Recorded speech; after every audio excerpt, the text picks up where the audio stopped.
Well, hey there. Greetings, salutations, everybody. Welcome to the channel. My name is John Campea, and this is our special open spoiler discussion of Fast X, the latest in the saga of the Fast and the Furious, a story about a couple of car enthusiasts who just fixed radiators and gaskets, I don't know, car parts, on the weekends, and somehow became the global most elite fighting and espionage crew on the planet through the power of family and outer space and duct tape.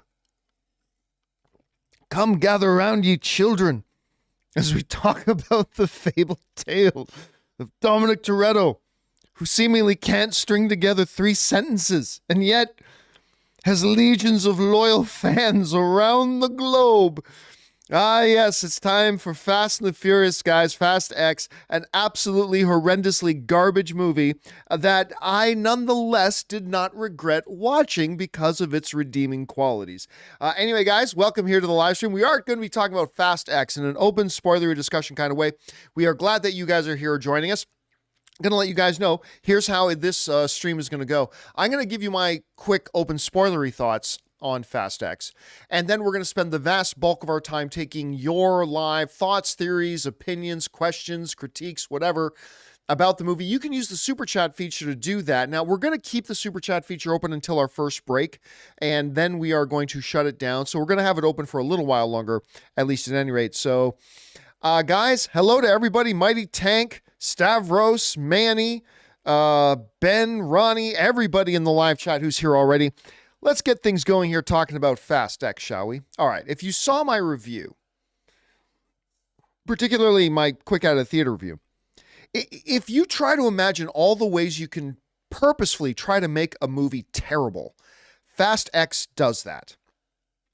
It's some of the most horrendous dialogue ever in the history of mankind. Like ever written. It's the worst dialogue in the history of mankind. It's totally rubbish and garbage. There is no drama. The humor sucks. The only scene that made me laugh, because I'm used to Fast and the Furious movies making me laugh. Like Fast and the Furious movies usually have like, love or hate, whatever you want about the Fast and Furious movies. One of the things that I can usually rely on is that the humor is not going to be top notch, but that the humor will be pretty good.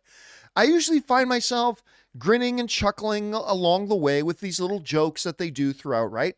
Fast X was not funny.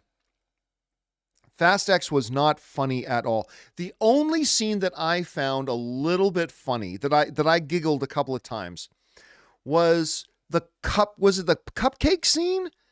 What's the name of the dude who's in the cupcake scene? Help me out in the live chat, guys. Why am I freezing on the former Saturday Night Live guy's name who dated Kim Kardashian? Muffins. It was a muffin scene. That's Pete Davidson, the nerd, oil bro, and Merle. Pete Davidson. Thank you, guys. Listen, credit where it's due. That scene was actually kind of funny. That scene was pretty funny. You're doing dozens of dollars in damage. It was a clever scene. It was clever. That aside, the movie, whenever they try to drop jokes and stuff like that, to me, not funny in the least. And I'm very, very used to the movies being pretty funny.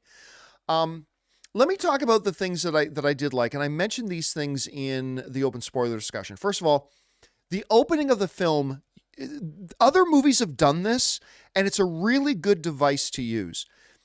Fast X opens with this flashback to Fast 5 and the events of Fast 5, except they show us other things in the flashback that we did not see as the audience when Flash 5 was out. Did I just say Flash 5? Fast 5. Flash 5, totally different, never coming to a theater near you. Like when they went back to Fast and Furious 5, and they show that whole scene with the safe and everything, only they showed us another perspective where we see Dante and we see the other Aquaman. By the way, 2 Aquamen in this movie. Did anybody else notice that? You got frickin' Reacher. What's that guy's name? The actor, it's Richon? It's not Richardson, right? It's just like Richon or something along those lines. Anyway, he was Aquaman. For those of you who don't know, he was Aquaman in Smallville. Alan Rickman. That's what it is. Rickman. Thank you. So you had two Aquamen there in the movie. I don't know if everybody knows that, but that device, again, they're not the first movie to do that. I've seen other movies use that device, but it's a good device. And it was used really well. They set up the villain. They used a flashback to Fast Five and used that little device of showing the events from a slightly different angle to set up the new villain. And I thought they did that really quite well. I also think it was longer than it needed to be. A little bit longer than it needed to be. That opening sequence. I think they just wanted to show as much of Paul Walker as possible. And I get why. So I'm not going to hold that against them because I understand why you want to show as much Paul Walker as you can. I get that. So I thought that was really good. I thought the hand-to-hand combat fights in the movie were exceptional. I really do. I thought the hand-to-hand combat fights, I mean, very comic booky, yes, but they were well choreographed. The cinematography, how they shot them was very, very good. They were not overly long. They were nice and tight. The camera work in them was, like I said, was pretty exceptional. It had good pace to it. I liked it. The only thing that makes me roll my eyes a little bit is that these, what do you call mechanics? Grease monkeys? These grease monkeys are like the world-class mixed martial artists. Like all of them. They're absolute top of the field, world-class mixed martial artists. All of them. Anyway, whatever. The fight scenes were good. And you know what? The car chases. Yeah, they were still pretty ridiculous, but they weren't Fast 9 ridiculous. Right? I feel like they dialed it back to Fast 7 kind of ridiculous, which is still ridiculous, but I don't know, less unbelievable. Still unbelievable, less unbelievable. Except for that one shot. That one shot, guys, in the opening when they're in Rome, and he's trying to stop the big ball bomb from blowing up the Vatican, and he jumps his car to hit a crane, to make the crane spin around and knock it off. That made me want to gouge my eyeballs out. Like, that was Fast 9 stupid. But for the most part, the rest of it, while ridiculous, was Fast 7 ridiculous rather than Fast 9 ridiculous. So I could live with that. Therein lies the end of anything good about this movie. Everything else about it is horrendously terrible. But the good news is, if you were like me and you liked the fight scenes and you liked the car action, the good news is there's a lot of fight scenes and car action. Right? It's not like there was just one or two scenes to hold you over. There was a hell of a lot of car action, fight scenes, stuff like that. So if you're like me and you appreciated those things, at least there was a lot of it. Everything else about the movie was garbage, except for one thing. And this will be divisive amongst people, but I thought Jason Momoa was fantastic. I loved this villain. I absolutely loved Dante. Every moment that Jason Momoa was on screen, I was engaged. I wanted to see what he was going to say. I wanted to see what he was going to do. I like the character. I did. So there's that. And then let's talk for a second. I'm sure it's going to come up in the questions that you guys asked. Let's talk for a second about the Grand Canyon-sized plot holes in this movie, shall we? Oh my God. Oh my God. Okay. So Dante's plan is, he's got this big elaborate plan, right? But a part of that plan includes getting Dom's son. And yet, the agency guys who we now know were working for Dante the whole time break into the Toretto house to take his son, and a lot of gunfire. Any one of those bullets could have hit and killed that kid. Like any one of those bullets could have hit and killed the kid. And so you're telling me they knew John Cena's character would just show up? Like, really? Let's jump to the end of the film. The whole elaborate plan, like the scene ends with us finding out that the ultimate endgame to Dante's plan is he set these massive charges on the dam because he knew ultimately Vin and his son would end up down in the ravine. And now he's going to blow up the dam, right? You have to be a world-class moron to believe that Jason Momoa's character, as great as I like Dante, actually figured out that's what's going to happen. Just in that same sequence, back up a little bit to the car chase with Jason Momoa in there, right? Or Jason Momoa with John Cena. Like Dom has got the son, John Cena's there, they're going to blah, blah, blah. Like any one of those, the guys are firing these heavy weaponry at them. Any one of them could have killed them. Anyone could have blown them up. Any one of them could have done anything, blah, blah, blah. But let's just go back to the dam for a second, right? You're telling me that Dante knew that when he set up the remote control Optimus Prime trucks to come in at full speed and crush Dom, that he knew that Dom would pull a maneuver where he could dive over the side of the dam and outrun the explosion and make it down to the bottom and survive it all. It was all part of the plan. Ultimately, to have those things, that's so fucking stupid. That is so unbelievable. That's like beyond the... And then let's talk about Alan Richman. Let's talk about Aquaman 1, shall we? Turns out he's a bad guy all along. He was working with Dante all along. Ooh, okay, that's fine. That's fine. Except for a couple of things.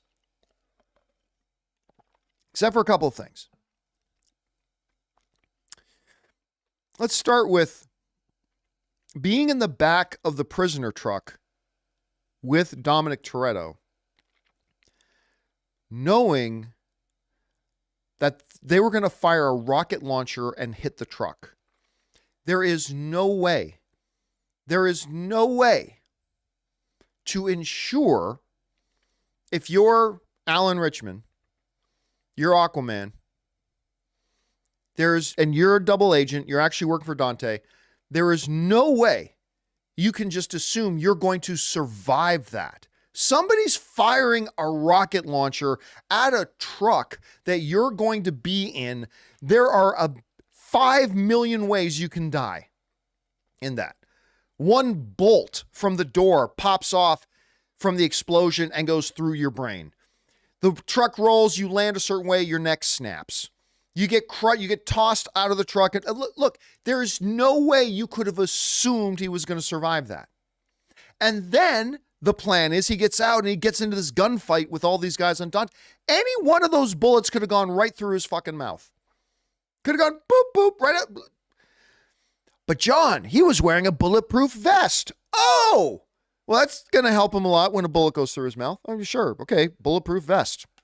I stand corrected. He had a bulletproof vest. And, like, here's the thing. Racer X is saying in the live chat, it says they wanted to keep the audience surprised. I agree. But the thing is, when you do things to keep the audience surprised, you have to do it. Like, if you're a good filmmaker, which nobody involved with Fast X is a good filmmaker. I should walk that back a bit. Louis Leterrier has done some pretty good stuff. That being said, if you're a good filmmaker, you are able to do things on screen that will misdirect the audience. But then when the audience looks back on it, they go, oh, that's right. Like, that's right that Richmond never got in the truck with Vin. Of course, he did get in the truck with Vin that got hit by a rocket launcher. But let's say they had him in a separate truck. Like, if you're going to do a good misdirect done by a good storyteller, is a misdirect that surprises the audience, but then when the audience looks back on it and goes, oh yeah, we should have seen that coming. It was right. That's right. Oh, wow. Like, that's a good misdirect. Not a misdirect where, hey, I'm going to just have it be in a gunfight in the middle of the street with 40 guys over there firing automatic weapons this way, and any one of them could not hit my magical bulletproof vest. I mean, it just, and don't even get me going on Brie Larson's character. And I love Brie Larson, but don't even get me going on her character. And by the way, the big opening Rome sequence, there was an agency agent. Remember? There was an agency agent at Dom's place. And he's like, why are they in Rome? What do you mean, why are they in Rome? You sent them on a mission to Rome. We didn't send them on a mission to Rome. Damn, better get there. And this agency guy, he goes out to Rome. He's helping them out. He understands and knows what's going on. He's helping him out. You don't think that agent guy just would have said to the agency, "Hey, by the way, I was there. They were tricked. They thought they were working for us. I can attest to this. They got trapped in that truck. They were not the ones who orchestrated this." The guy didn't make a phone call? He didn't make a call. And that's right. That was Scott Eastwood. You're right. Ilta Quiroz says of Scott, yes, I love Scott Eastwood, by the way. I love him. But I mean, he couldn't have made a phone call. It's like, point of order. I was actually there. And they're not the ones we're after. They thought they were helping us. They thought they were doing what we were telling them to do. And they got duped and we got duped. So we can call off that manhunt now.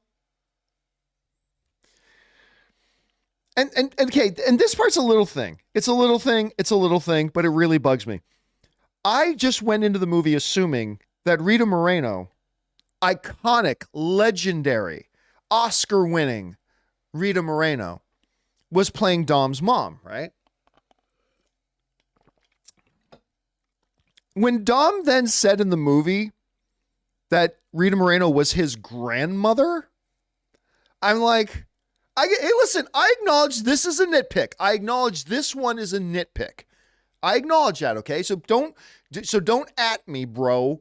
Don't at me with that, John, that is such a nit. I'm acknowledging this is a nitpick. I acknowledge it. But a nitpick nonetheless, and one that really bothered me. As soon as he said that that Rita was his grandmother, I'm like, okay, come on. Come on, Vin. You ain't 36. Come on. It's okay, Vin. And I love Vin Diesel. I'm a passionate, I am a Vin Diesel appreciator. I love that man. But come on, Vin. Come on. I'm not 36 either. It's okay.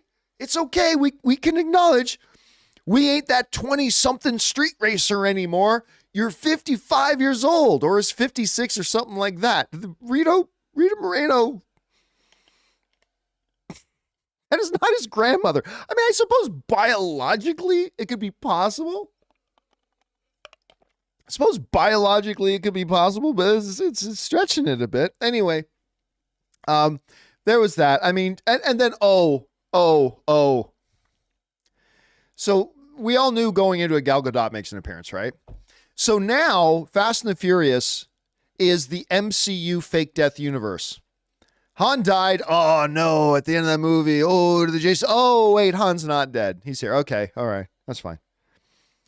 Well, Gal Gadot's dead. I mean, like, she's just, she went to the magical resurrection submarine. I didn't know they had a magical resurrection submarine. In hindsight, that would be a nice submarine to have. I would like that submarine. The magical resurrection submarine. I'm just, I don't know. The movie's so bad. It's so bad. And yet I still say I do not regret watching it, because the things I thought that were redeemable about it, there was a lot of that. Jason Momoa, fight scenes, car chases, there was enough of that. But here's the thing. This is the last thought I'll give before we throw it over to the live questions here. Last thought I'll give on this, which is, I am so tired of hearing people dig up the excuse, and it's nothing but an excuse, of saying, well, you know, John, some movies are just meant to just turn off your brain and enjoy. And I get that. I get that. I've probably even said that myself a few times. I get it. But here's the thing. You know what other movie had great hand-to-hand combat scenes and great big set-piece action sequences and big explosions and bombastic moments and really good, funny humor? You know what else had that? Captain America Civil War had that. The difference between something like Captain America Civil War and other movies like it, and this, is that why do we assume that you can only either have one or the other? Why do we as film fans accept just being given one or the other? Like Captain America Civil War, like, gave us a movie with all the big bombastic set pieces and all the great fights and all the great action and all the great explosions and all that kind of stuff. But at the same time, it gave us a riveting narrative, a great plot, wonderful twists and turns that made narrative sense, multi-dimensional layered characters with beautiful inter-character conflicts. And it did all of that while also giving us big bombastic set pieces, great action, great fights, all that kind of stuff. I just feel like we as a film audience are just becoming too accepting of being handed mediocrity. And that doesn't mean that we don't still acknowledge what it does well. I think Fast X is a garbage movie, but hey, it did do those things well. And those things were enjoyable to watch when they were on screen. I just don't think that lets them off the hook for delivering a terrible movie in almost every other conceivable way. So, and by the way, it opened to the smallest opening weekend. I believe the official number now is $67 million. It opened to $67 million, which is the lowest opening weekend of the Fast and Furious franchise since Fast and the Furious Tokyo Drift back in 2006. I think it was 2006. I think it was at any rate. Racer X is saying Fast and Furious and the MCU are two different things, John. I know, but you know what? But the principle is the same. You can do movies that have all the great action, all the great bombastic stuff, and have the great traditional storytelling, the elements that make a great movie a great movie. It doesn't matter if you're Harry Potter or James Bond or Before Sunrise or Godfather or Fast and Furious or whatever, right? I just think people are a little too easy to accept mediocrity and be told that it's brilliance. But you know what? As film fans, we're all probably guilty of that, myself included. So anyway, Critical Breakdown saying, John, Fast X is still better than most Marvel movies recently. No, it's not. I would much rather go watch Ant-Man and the Wasp: Quantumania again. And I did not like Ant-Man and the Wasp: Quantumania. I would rather watch She-Hulk again than watch Fast and the Furious again. And I did not like She-Hulk. Fast and Furious had better action and better fight sequences than Ant-Man and the Wasp: Quantumania did, and certainly better. Well, I did like the Daredevil stuff. But yeah. Now we're just comparing all the things we don't like. Which things do I dislike more than the other? That's not a good conversation to have. Well, that may have been a big plate of shit, but at least it was better than the other big plate of shit. I mean, that's not really a good conversation to have, right? That's a conversation in which nobody wins. Yeah, that's a conversation nobody wins. Anyway, that's that. Let's get over now, guys, to your thoughts on the movie. Did you like the things that I liked? Did you dislike the things I disliked? Maybe you liked the things I disliked. Maybe you didn't like the things I did. Let's get into it now and see what you guys have to say. We're going to start things off here with James Welsh, who writes, so Fast X ends setting up Cypher is going to work with Dom and his family in Fast 11. Isn't this the same woman who kidnapped Dom's son and killed the mother of his child? How's Dom going to justify to his son that he's working with his mom's killer, and the mom's sister will be pissed at Dom as well? Okay, here's the thing, though. The only difference between Cypher and Shaw, Jason Statham Shaw, is that Cypher managed to do what Jason Statham tried to do. Like, Jason Statham killed Han. Well, at least we thought he did. He thought he did. Jason Statham tried to kill all of them. He tried to murder all of them. And Jason Statham's Shaw character killed a lot of people. He murdered a lot of people. The difference between Cypher and Shaw is that Cypher actually accomplished a couple of things. But, I mean, they were still the same things that Shaw tried to do. Right? So you're right. It makes no sense. It makes absolutely no sense, James. I'm with you on that. All right. Mike Hill writes, what's your take on Giselle? Is she really back from the dead, or could she be a twin sister? Fast movies are rivaling the MCU with fake deaths. I just said the exact same thing. I mean, let's put it this way. I hope it's a twin sister. That at least, okay, it's ridiculous, but it's Fast 7 ridiculous, not Fast 9 ridiculous. I hope they're not becoming the fake deck, because just listen, show of hands. Actually, you know what? For those of you watching live, I'm going to put up a poll in this. is John Cena's character going to return? I'm just curious to know what you think. I just, if you're watching live right now, I just put up a poll in the live chat. Is John Cena, does anybody think that John Cena's character is going to return? Does anybody think John Cena's character is actually dead? I'm just curious to know what you like, especially after we saw, hey, Han's dead. No, Han's back. Giselle's dead. No, she's back. So right now, we just put up the initial thing. We got a little over 150 votes right now. And 84% of you don't believe he's dead. 84% of you totally believe he's going to come back. So when he died, right, there's no emotional reaction because we don't really believe he's dead. It's the same kind of thing that they have with the Marvel Cinematic Universe. Now a little over 200 votes, and 82% of you are saying yes, John Cena's character is going to return. 18% of you are saying no. So, I mean, there you go. Yeah, so look, I hope it's a twin sister situation, because even though that's stupid, it's a little bit less stupid, but I think it's probably, that's probably really her.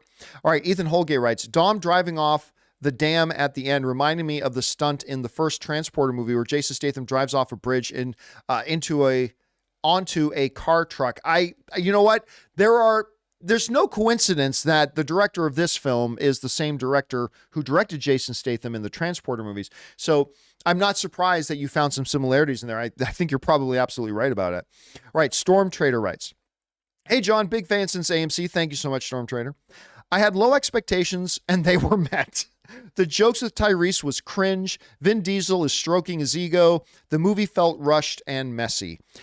I don't know that the movie felt rushed. I mean, it's an almost 2.5 hour long movie. I don't know that it felt rushed. But messy, yes. Terrible dialogue, yes. Nonsensical story, yes. None of it made any sense. Like, none of it made any sense at all. But, you know, it did certain things well that were fun to watch. But yeah, it was a little tough. I was hoping for better. I'm not going to lie to you. I was hoping for better. But it's better than Fast 9, right? I think most people will agree, not everybody obviously, but I think most of us would agree, whatever you feel about Fast X, I think most of us would agree it is an improvement over Fast 9. And maybe that's not saying a lot, but at least it's something. I think this is at least a better film than Fast 9 was, but that's just me. That's just my opinion. All right. The Comedic Genius writes, where did it go? There it is. I like to imagine The Rock told Vin Diesel to kill off John Cena just to come back, but we all know he'll come back, especially because of how Giselle's alive. Yeah. Yeah. I listen, for one, the poll said 83% of you believe that John Cena's going to come back. I, for one, have no doubt that John Cena's coming back. No doubt. And did anybody find it funny that John Cena built in a suicide mode into his rocket car? Because that whole little thing, double down the rocket, that's a suicide move, right? Like, does anybody believe that John Cena, well, you know, just in case I need to kill myself in this car, I'm going to build a suicide mode. Yeah, you can't see me. I don't know. Just, whatever. All right, let's see. Next up, Azaz writes, not shocked they brought Giselle back from the dead. Yeah, in something like this, of course, we're not surprised. And apparently she's a nuclear sub pilot. Okay, we're doing that now. All right. Ike Moore writes, this may be a big reach. Dude, we're talking about a Fast and the Furious movie. Don't worry about it.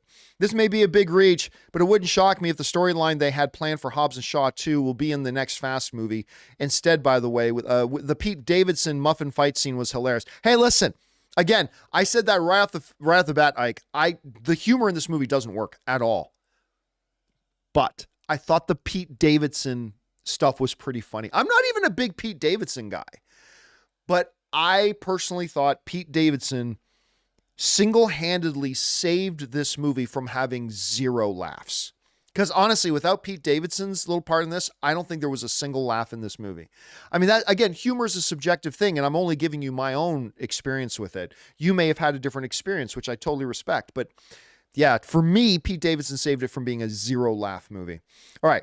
Clay Woodley writes, in Fast X, Cypher tells Dom that a war is coming.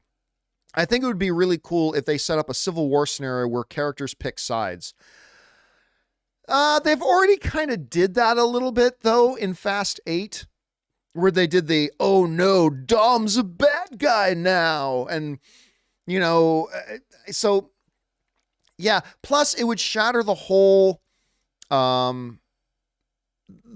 conceit of Fast and Furious being family. They wouldn't draw lines and fight each other and stuff like that. I mean, that could actually be narratively really interesting, where what if Dom made a decision kind of like Civil War, where it's like just half the family can't get behind it. Like, they love him and they respect him and they know he's probably making that decision for the right motives, but they just can't get behind it. And maybe, I don't know, Letty, his own wife, is on the other side of it, but they would never go against. And again, they already kind of did that in a way with Fast 8. All right. Fangblaze71 writes, apparently Dominic Toretto has more family members spread across the world than Genghis Khan. Again, somebody's going to have to explain to me, how does Dominic Toretto, who up until the first couple of Fast and Furious movies was just a grease monkey in whatever, I can't remember what city the first Fast and Furious takes place in. It's probably in LA somewhere. Some grease monkey in LA, but he has a complex, interconnected web of connections and families spread across every brothel and every beer hall and every seedy place in the world who are totally loyal to the Dominic Toretto family. When did that happen? When did that happen? I mean, again, just whatever. Sure. I guess I'll buy into that. All right. Murray Reich sends in a $20 super chat. Thank you, Murray, for supporting our channel on that level. Definitely better than 9. I agree. I think it, look, with all the belly aching and bitching and moaning I'm doing, it had way more redeemable things in it, I think, than 9. And I definitely had a better time watching this movie than 9. 100%. Definitely better than 9, but still bad in an entertaining way. Move over Indy 4, nuke the fridge. We've got Dom surviving a boulder bomb device. Dante reminding me a lot like Ledger's Joker. Did not expect an ending like that. I see similarities. I've seen a lot of people drawing the comparisons. It's just, Jason Momoa is just playing Heath Ledger's Joker. I disagree. I think there are definitely some similarities between Jason Momoa's Dante and Heath Ledger's Joker, but you can take any great screen villain and you will absolutely be able to find similarities with other great screen villains. I did not at all feel like this was just redoing Heath Ledger's Joker. I didn't feel that at all. Some similarities, yes. But other than that, I actually thought it worked really, really well. I think Jason Momoa as Dante was the one thing that worked best in this movie. And I mean, his plot and his plans were completely stupid, but him as a character was infinitely watchable. And I really liked watching him in it. But yeah, I mean, there are a couple of nuke the fridge moments with Dom in that they are what they are. All right, next up. The Emperor Strikes Back Street writes, I just realized that the villains all along were the two Aquamen, Jason Momoa and DCU, and Alan Ritchson from Smallville. Yep, the two Aquamen. I remember thinking for a moment, well, this is pretty cool when they do that flashback revealing to the audience that Alan Ritchson was a bad guy all along, and they showed that safe scene where Jason Momoa was standing there, but now they show Alan Ritchson walk in. I thought, that's the two Aquamen right there. But you know who I feel bad for in this movie? Okay, I should have said this off at the beginning. You know who I feel really bad for in this movie? All the agents of the agency. All the agents of the agency. Think about this. They all believe, like they're working for Mr. Nobody's organization, right? They're good guys. For all intents and purposes, they're good guys. All these faceless agents that have the combat gear on, that break into the house and all that kind of stuff, they're good guys. They've just been told that Dominic Toretto and his family are bad guys, right? They've been told that Dominic Toretto and his guys are actually really bad people that are hurting people and they need to be stopped. So these agents, like all over the world in different scenes, including at Dom's house and everything else, these are good guys. And holy shit, Dominic Toretto and his family murder a lot of them. How many of those good guys did Dom and his family kill? How many did they waste and murder? How many of them? Now, granted, you can say that, well, I mean, it was self-defense, and I get that. But in a lot of other movies, the heroes go non-lethal, they don't know what they're doing or whatever, right? But no, they just kill, like murder these good guys. Like I remember watching that scene where we're breaking into Dominic's house and John Cena's there trying to protect Dom's son. And I remember in some of the very, very brutal ways, John Cena kills a couple of them. And again, the hand-to-hand combat stuff was great. But he's murdering he is straight up canceling their subscription to life.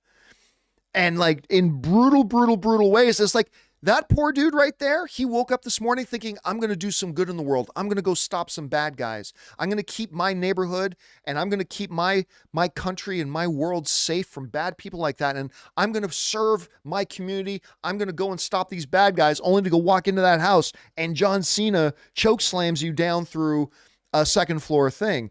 It's like, yeah. And the body count was high, and never once did any member of the family, while murdering these good guy agents, ever even bring up the discussion, hey, let's try to leave them alive. These are not bad guys. They think they're doing the good thing here. They think they're protecting people. Let's try to keep them alive. Never once was there a single conversation about that. Hell, even in the Guardians of the Galaxy holiday special, when Drax and Mantis are kidnapping Footloose Boy. Why am I freezing on his name right now? Anyway, Footloose Boy. And the cops show up, right? Like Drax starts to get violent and Mantis is, no, we are not killing these guys. They're just police. We're not going to kill these guys. Take it down a notch, right? Never once. Kevin Bacon. Thank you guys in live chat. Kevin Bacon. Never once in Fast X did anybody have that conversation. Hey, is there a way we can get away from these guys without hurting them? Is there a way we can trap these guys? Can we shoot them in the feet? Can we do something so we're not murdering all these people? It's just, anyway. I don't know. It just seemed, I felt really bad for those guys throughout the movie. They murdered a lot of them. All right. Next up, we got The Empire Strikes Back. She writes again. When Dom and Letty looked at a photo of their wedding, it shows that Dom was dressed in a white tank top for his wedding. So fucking pissed. It wasn't a tank top. I think it was just sleeveless. It wasn't literally a tap top, but I know, I agree. I remember I looked at that. I was like, really? He got married in that, huh? Like that's what he got married in? Okay, Dom. Sure. Empire Strikes Back, she writes, overall, Fast X was Riverdale light. I mean, it's hard to disagree with you on that one, Empire Strikes Back Street. Murray Reich writes, imagine the next one, Dom gets a time machine endgame style. Listen, one of the things I will say for Fast X, I mentioned it about the action, but it should be pointed out here again, is that they dialed back the ridiculousness that they were heading off into in Fast 9. Because Fast 9 was such an awful movie. And they just went too absolutely preposterous that the idea of Dom getting a time machine in Fast X was not the most ridiculous thing you could possibly suggest. But thankfully, in watching this movie, it felt like they dialed back the ridiculousness at least to Fast 7 levels. So I can now say, and I can't believe we have to even say it, but I can now say, I feel pretty good they won't try to introduce time travel. And a week ago, I wouldn't have been so sure about that. Now that I've seen Fast X, I feel like we are safe from them trying to employ time travel.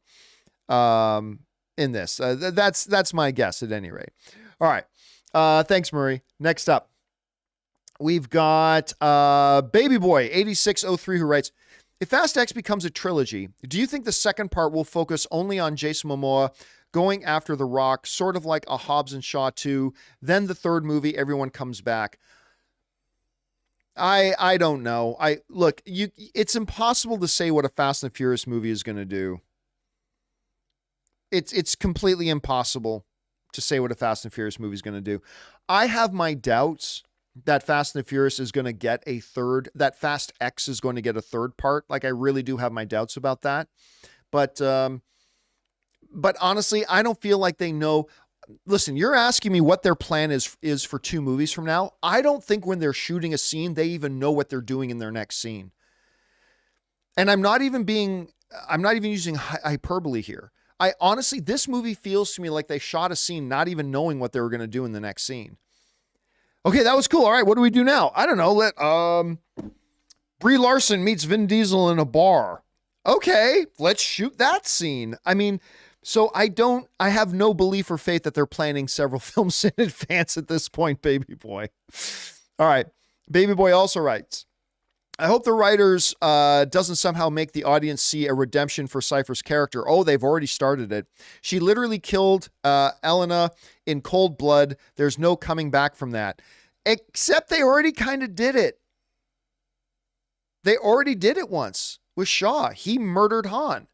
Now, it turns out they retconned that and said, well, he didn't really murder. Well, we thought he murdered him and Shaw thought he murdered him.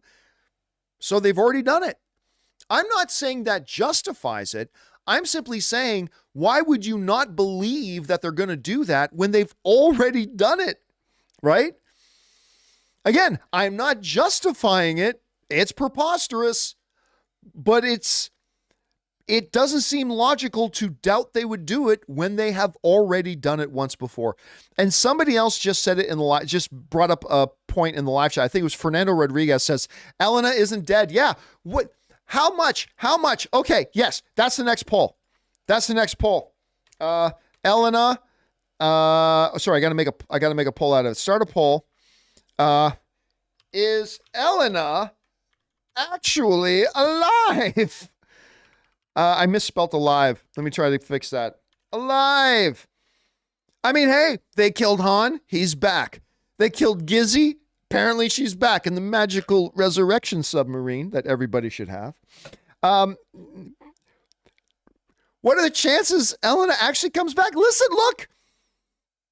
Got 104 votes already, and 70% of you believe she's actually alive. That she's actually going to come back. Of course we do. Therefore, no harm, no foul. Cypher, you're good. You're good. Oh, we know you tried to kill her. We know you thought you killed her. Turns out she's not dead. So you're family. Everything's fine. And if you think that sounds ridiculous, again, don't forget they already did that with Shaw. So over 160 votes right now. 72% of you believe Elena's coming back. I mean, she's coming back, right? She's got to come back. Of course she's coming back. She's not really dead. All right. Thanks for that, baby boy. All right. John Redcorn writes, imagine making a big deal that Han was back in F9 only to do nothing interesting with either F9 or F10. Vin must be trolling. Yeah, they really haven't done anything interesting with the character. People wanted him back, and so they brought him back. You know what I think it was? I think they really wanted to do Hobbs and Shaw.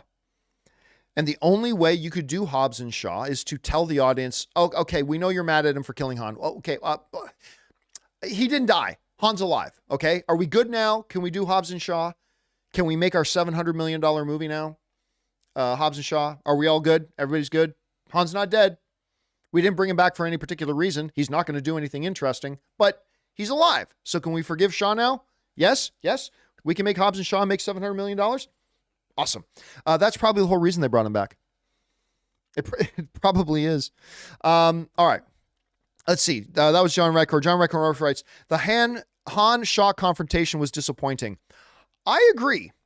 I mean, some good combat stuff, but I was kind of hoping for something a little bit more dramatic. It's my experience when a dead man comes back, he usually wants revenge. Or something along that line. By the way, that was a terrible Jason Statham. I shouldn't ever try to impersonate anybody. John Redcorn writes again, while it was better than 9, Fast X was still pretty bad, but I was entertained. Looking forward to F11 out of curiosity, but this franchise needs to end. Yeah. Listen, I've heard a lot of people, we've all probably done it, say a lot of times about a lot of franchises, that franchise needs to end. But if a franchise is still making money, that means people are buying tickets. And if people are buying tickets, that means people are interested in seeing it. And if people are interested in seeing it, why wouldn't you keep making more? I mean, listen, I think Fast and Furious should have ended after 1. But if it did, I never would have gotten Fast 5, Fast 6, Fast 7, which I absolutely love those movies. I never would have got those if they ended it after 1. It really, although after 8, 9, and 10, and by the way, I liked 8. I'm a defender of Fast 8. I didn't think it was nearly as good as Fast 7, Fast 6, or Fast 5, but I am a defender of Fast 8. I like that movie. But it was a step down. And then Fast 9 took another big step down. And while Fast X is better than Fast 9, the glory days of Fast 5, 6, and 7 are clearly over, right? After 3 more movies since 5, 6, and 7, I think it's safe to say the glory days of Fast 5, 6, and 7, those days are gone. So I believe. But, I mean, listen. We'll see what happens at the end of the day. They had the lowest opening weekend since Fast and the Furious Tokyo Drift, but internationally could still do really, really well. We'll see if it has any legs. I suspect next weekend is going to take a massive second weekend drop. But if this movie can still pull in $800 million... that means people are still buying tickets. And if people are still buying tickets, it means they're still interested. And if they're still interested, why not give them more? Right? So I get it from a business point of view. I do. Let's see. Next up, CJ Rebirth writes, I had fun with Fast X, better than 9, and I loved all the flashbacks to Fast 5. Momoa was dope. I teared up a bit when they played See You Again song. It was a cheap emotional string to pull, playing See You Again. That was a cheap emotional string pull. But I would be lying if I didn't say it was somewhat effective. Because as soon as I recognized they were playing the notes of that song, I thought, oh, this is cheap. This is a cheap shot. But then I realized I was feeling a little emotional when they were playing it. So while it was a cheap emotional string pull, it was to a degree effective. And so credit where credit is due. I'll give it that too. All right. Let's see. Casinema writes, theory. The villain character that Robert Downey Jr. would potentially play in part 2 is the distorted voice that Brixton worked for in Hobbs and Shaw. I mean, that's a big hanging thing left that's still dangling in the world of Fast and Furious, is that you had your, Claw character. Remember Inspector Gadget, the bad guy? Claw, I'll get you next time, Gadget. Next time, right? They had their own Dr. Claw in Hobbs and Shaw. That's clearly a big threat in the entire Fast and Furious world. So maybe they do try to loop that in, and maybe it'll be Robert Downey Jr.'s character. That's actually not a bad theory. Okay, next up we have, I lost my place, Casinema, and then another Casinema. Okay, I didn't think much of Little B not liking planes at first, but then I remembered what happened to him and his mother when he was a baby. Well, yeah, but he wouldn't remember that. Listen, lots of kids are nervous about airplanes, especially if they've never really been on airplanes a lot. So I personally, with all the issues I had with the movie, I don't think that was one of the issues that I had personally. All right. Mike's Movie Madness writes, 1 of 3. John, the Ames twist spoiled in the beginning when they put Alan Ritchson and his unmistakably broad shoulders in the office with Reyes. I'll be honest with you. I didn't notice. Anyway, with his unmistakably broad shoulders in the office with Reyes, and the reveal made no sense and invalidates the third act. Oh, I agree with you there. Unfortunately, I agree with you there. I get using the ambush as a misdirect, so it doesn't look like a trap. But if the ultimate goal was for Dante and Ames to trap Dom and his son, wouldn't the more logical choice be on the plane? Having Dante show up showing that Ames was working with him the whole time, and then have Ames shoot the other plane down after. Honestly, that would have been the better hopeless ending than the whole damn set piece. And here's the other thing. Listen, by the way, Mike, you sent in a huge amount of super chats there. Thank you so much for supporting us on that level, Mike. I really appreciate that. Here's the other thing, right? They're on the bridge. They go through this ridiculous set piece where the rocket launcher blows up the truck that Dom and Ames is in, and then all the gunfights that Ames was in. And then Ames says, I'm not going to give you an apology, but I'll give you one better. How long did it take them to go to wherever there was a big plane? Like, time was ticking, right? Tick, tick, tick, tick, tick. Time was of the essence. Number one, how did they get to a plane that fast? Number two, how was Dom's car already on the plane? Anybody think about that? How was Dom's car already on the plane? And how did Dante know that when Ames flew Dominic and his car that was magically in the plane to wherever it was they were going, that, I know what Dom's going to do. Dom's going to have you open up the bay doors on the plane and just drive his car out of the plane. Think about that. Dante's plan required Dominic Toretto to come up with the idea of opening the bay door on the plane and drive his car mid-flight out of the bay. Dante's entire plan was based on knowing that Dominic Toretto would do that. That's ridiculous. It's ridiculous. Anyway, there's so much ridiculous about this. Okay. Anyway, next up, Mike's Movie Madness. I completely agree. I completely agree with everything you said there, 100%. And Mike, again, thank you for supporting our channel on that level, man. We appreciate that. All right, Fangblaze71 writes, can't wait to see that Dom single-handedly fight a dam. Oh, you know it. I mean, I'm expecting him to summon the power of family. Like, he's going to take his little chain metal cross that was handed around a bunch in the movie, and he's going to pull a Lion-O with the Eye of Thundera and hold aloft the silver cross that he has that's a representation of his family. He's going to hop and goes, family, family, family cats, go! And then thunder is going to come down. Lightning is going to come down from the sky, hit the cross in his hand, imbue him with all sorts of magnificent superpowers, and he's going to run up to the dam. Because remember in Fast 9, he literally pulled the concrete building down with the power of his arms. Remember that? So what he's going to do now, he's going to hold aloft the Eye of Thundera, or sorry, his family cross. He's going to hold it up, yell, family, family, family cats, go. Lightning's going to hit, superpowered, run up to the dam, and hold the dam up in place through the power of family. That's right. Yes. That's what's going to do. That's how they're going to get out of that. You don't even need to go see Fast 11 now. I just ruined the ending for you. All right. Two Wongs make a right writes, as much as I love Dante as a villain, we all know that he'll become part of the family. Ames will stab him in the back and he'll team up with Dom. Yeah, maybe. Maybe. I mean, there's also a tragedy to Dante, right? He had a horrible father who just made him worse and worse and worse. And if you follow the themes of family, I could conceivably see Dominic Toretto at some point saying, I know how I would feel if somebody took my family from me. Because Dominic might have this moment of realization that I took Dante's family from him. Even if it was a rotten family, I took his father from him. And him having some kind of thing, it's all about family. And then raising a couple of beers, toasting, and then going and racing a car. And everything will be fine. Everyone will be happy. And only Aquaman 1 will be left as the bad guy. Only Aquaman 1 will be the bad guy. All right. Let's see here. That was two Wongs. Next up, Fangblaze writes, over under 50%. John Cena is really dead. Under. We did a poll in there. Under. Most people believe that John Cena is coming back.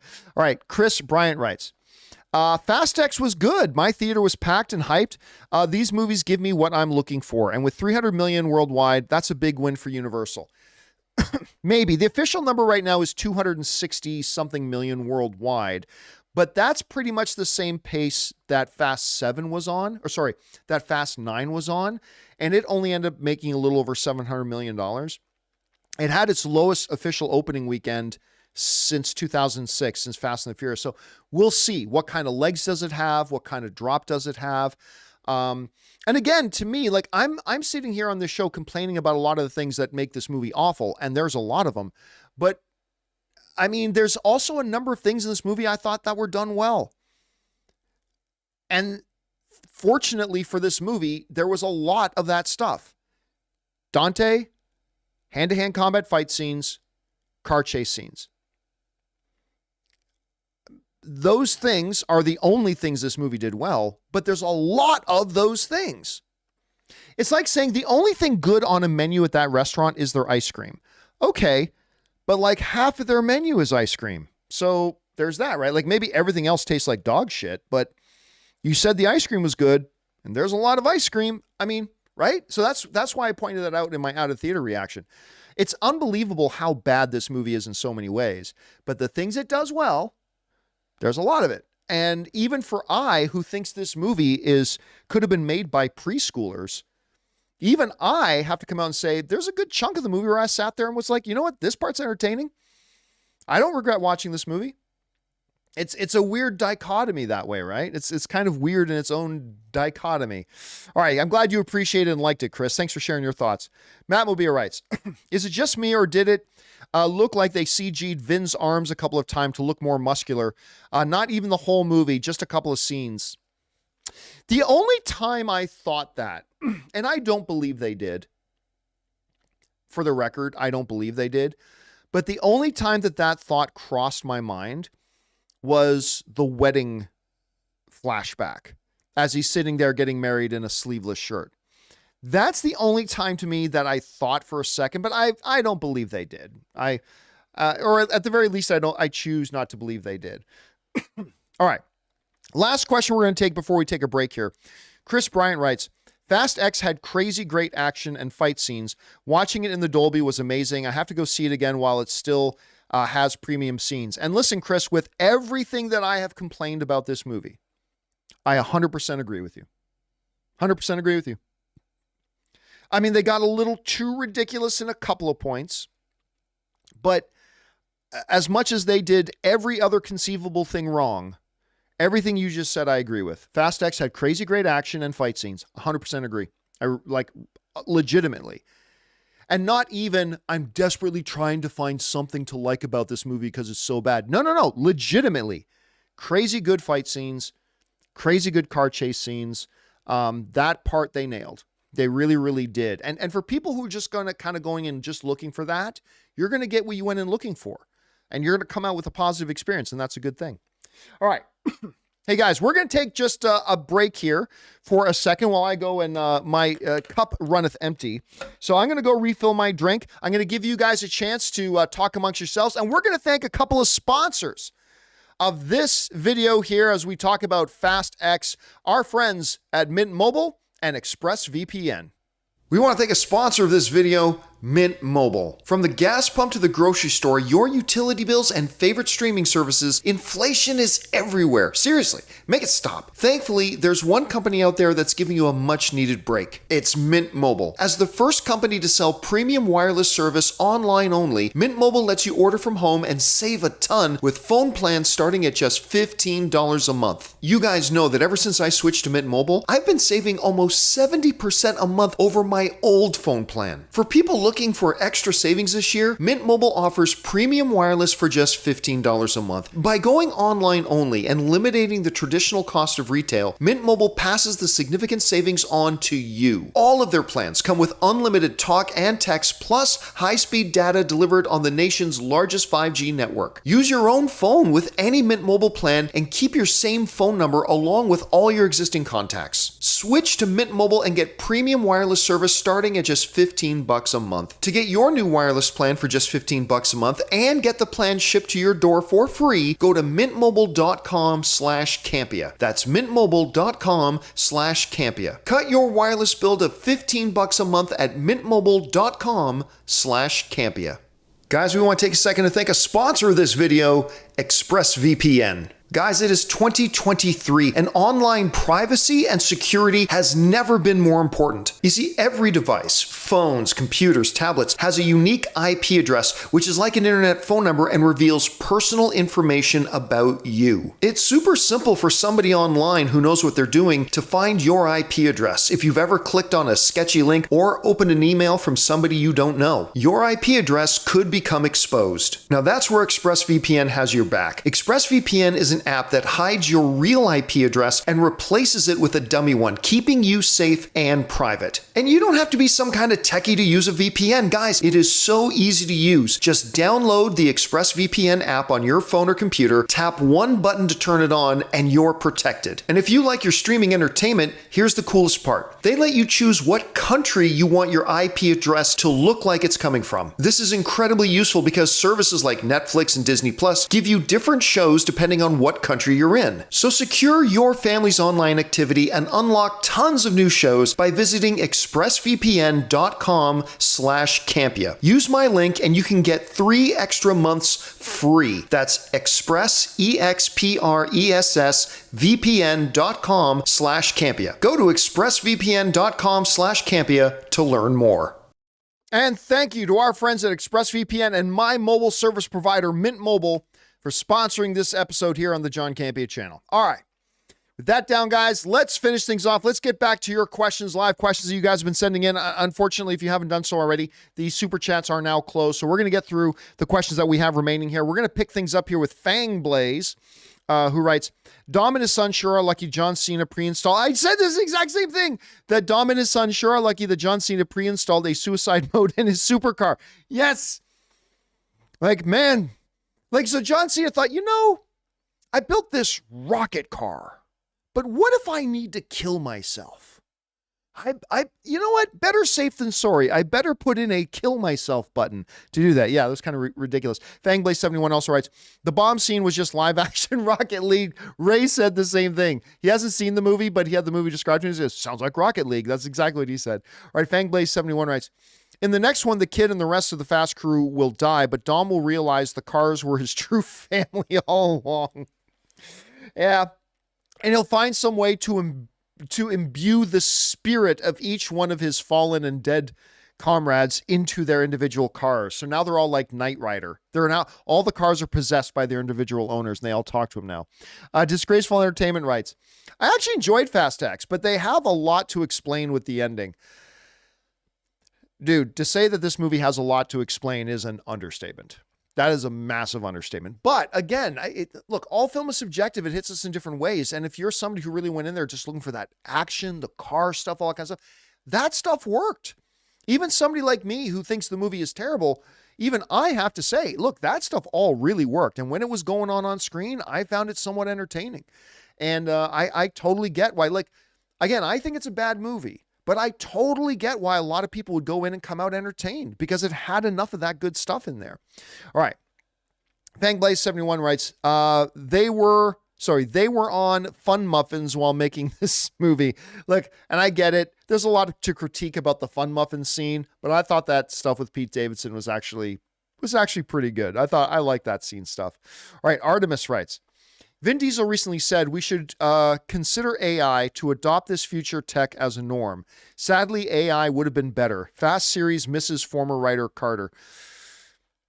Listen, I've said before, AI cannot do screenwriting. I mean, someday it will. It will. I can do forms of it now, but I've run some tests on it, and it's not there. But without hyperbole,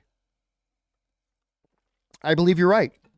There are several scenes and at least dialogue in this movie that I think AI could have made this movie better than whoever wrote it did. All right, Chris Bryan writes, so nobody has ever bettered themselves. John wanted them to stay mechanics and sell tuna sandwiches forever. Wow. Yes, Chris, that's exactly what I'm saying. I'm saying that if you're a mechanic or a plumber or a lawyer or a small business owner, that's all you can ever be. Yes, that's exactly what I'm saying. What of course, anybody who's working at a 7-Eleven can, in just a couple of short years, be the world's most dangerous spy and espionage agent, who is the world's most deadly combatant and known around the world. Yes, you're right. You're right. If I don't believe that, then I'm just saying nobody can ever better themselves. What was I thinking? What was I thinking? Come on, let's not be stupid.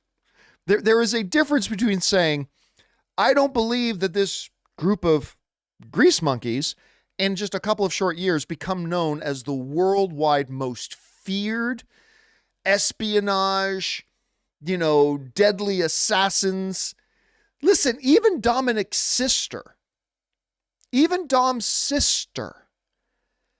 ends up taking out these government agents who are trained in hand-to-hand combat and deadly lethal conflict.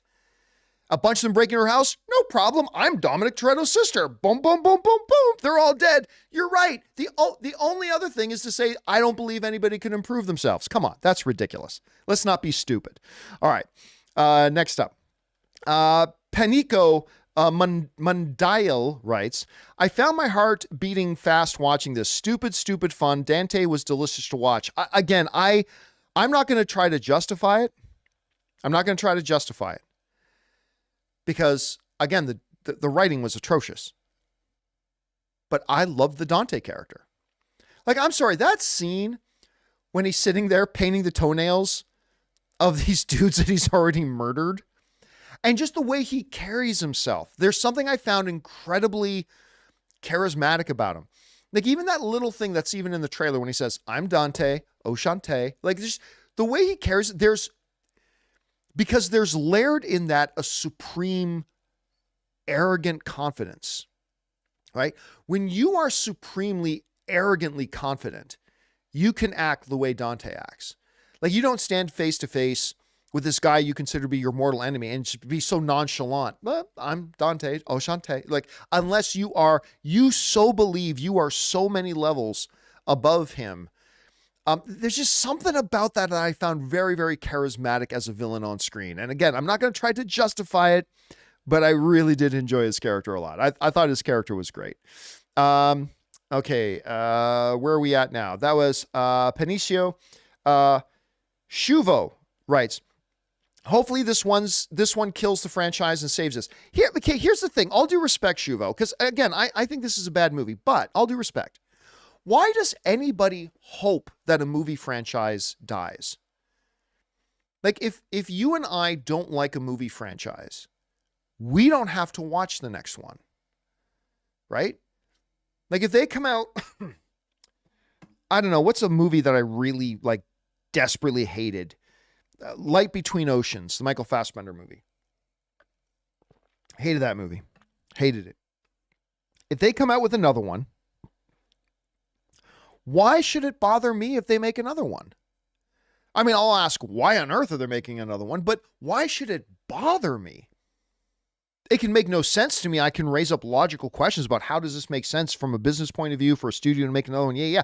But why should I be bothered to the point of saying, I hope this movie franchise dies? If I don't like it, I just don't have to watch it.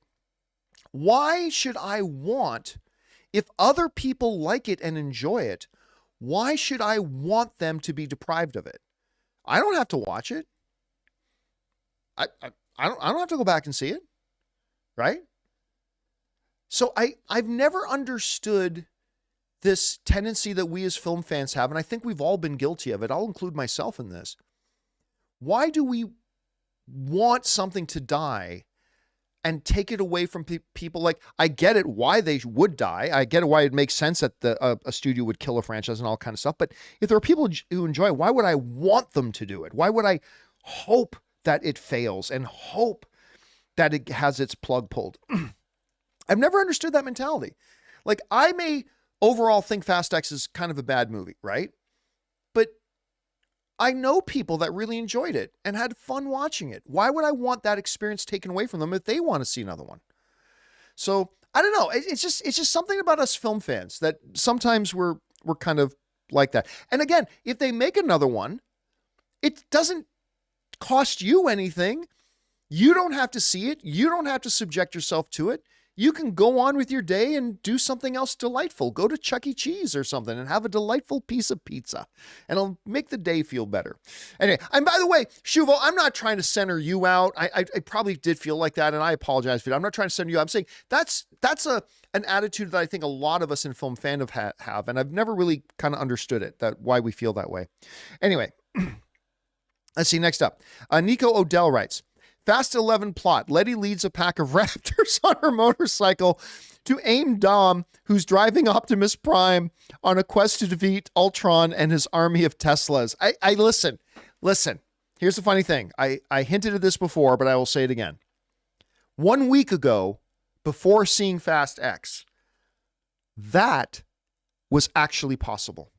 Because of how ridiculously stupid Fast 9 was, anything is on the table. Riding dinosaurs, crossing with the Transformers, hell, G.I. Joe shows up. Turns out Hobbs was actually Roadblock. That was Dwayne Johnson's character in the G.I. Joe movie, right? He was Roadblock, wasn't he? Correct me if I'm wrong. But I think he was Roadblock. Yep. They find out that Agent Hobbs was actually, before that, a special government operative agent in an elite team known as G.I. Joe, and he was known as Roadblock, and now they bring in all the other Joes. Yo, Joe, now you know, knowing's half the battle. G.I. Joe. Somebody get me Scarlett's number. You know, it wouldn't have been, but now that I've seen Fast X and they've dialed back that level of ridiculousness to kind of Fast 7 levels, now I feel pretty confident they won't go that stupid. All right. At least I hope not.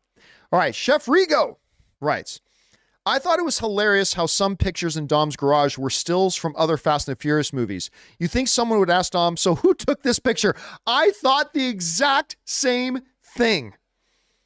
I thought the 100% exact same thing. Pictures that were in his garage were still images from the movies, where in the movies, nobody was there taking a picture for Dom to have on his wall. Nobody was there taking pictures to hang on his wall. They were literally stills from the movie. And it's like, well, who the hell took those pictures? I had that exact same thought. Great observation, Chef Rigo, because you are 100% on the money with that one. Who took those pictures? They are literally just stills from the movie. Anyway, Cincinnati's 5-star barber is back. Cincinnati, how you doing, man? Yeah, by the way, I like your chances in the new year. Anyway, and he writes, I liked it, but it was filler for the next movies, kind of like Deathly Hallows Part 1. This franchise is literally a guilty pleasure. Look, you're not wrong. And listen, it's okay for all of us to have guilty pleasures. I have guilty pleasures, you have guilty pleasures, and I agree. The Fast franchise is really a guilty pleasure. It is. And like a good bowl of vanilla ice cream. It's a guilty pleasure, right? And sometimes it's better than others. I think Fast X is better than Fast 9. I thought Fast 7 was better than Fast 8. You know, it's better than, some are better than others. Some are weaker, some are stronger. But yes, it is absolutely Cincinnati's 5-star barber. It is a guilty pleasure franchise. And sometimes the guiltiest pleasures can be the most delicious. I'll let you infer whatever you want from that. I don't know. I don't know why. I should never do that voice again. Yeah. I apologize to everybody for the nightmares you're going to have now of me looking into the camera like this and speaking like this. I'm very, very sorry for what I just did. All right.